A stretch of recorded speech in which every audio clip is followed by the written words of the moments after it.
تصمیم گرفتن برای ترک شغل و تغییر محیط کار رو میتونیم یکی از مهمترین بخشای مسیر شغلی افراد بدونیم.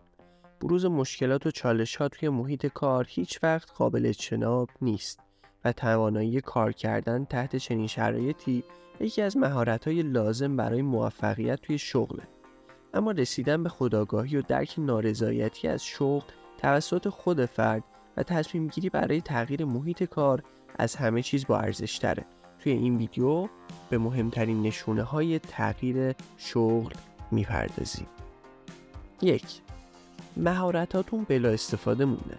یکی از نشونه‌های مهم تغییر شغل اینه که اون شغل دیگه براتون چالش جدیدی به همراه نداره، به خصوص اگر درخواست شما برای استفاده از مهارت‌های دیگه‌تون توسط مدیرا و سرپرستا نادیده گرفته میشه.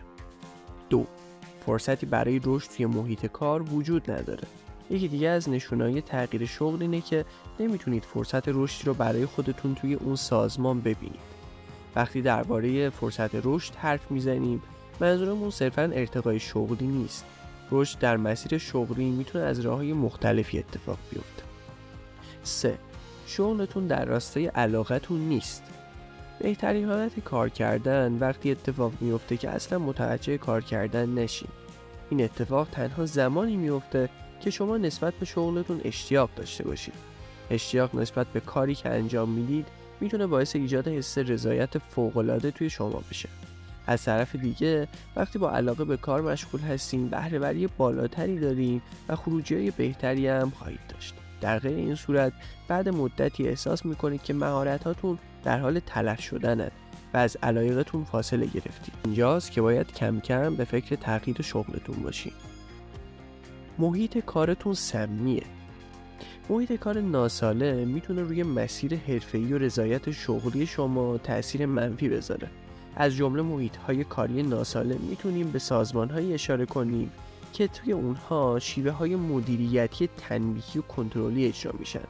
بی‌اعتمادی و عدم صداقت وجود داره، کارمندا تحقیر میشن یا مورد تعرض قرار میگیرن. و 5. حد و مرزهای اخلاقیتون زیر پا گذاشته میشه. اگر برای انجام مسئولیت‌های شغلی خودتون مجبور هستین اصول اخلاقیتون رو زیر پا بذارین، بهتره به تغییر محل کار فکر بکنید. حتی اگر به نظر میرسه برای از دست ندادن شغلتون ناچار هستین چارچوب‌های اخلاقی خودتون رو نادیده بگیرین، بهتره به این فکر کنین که چنین شرایطی میتونن در پیدا کردن شغل‌های بعدی و مسیر حرفه‌ای شما تأثیر منفی بذارن.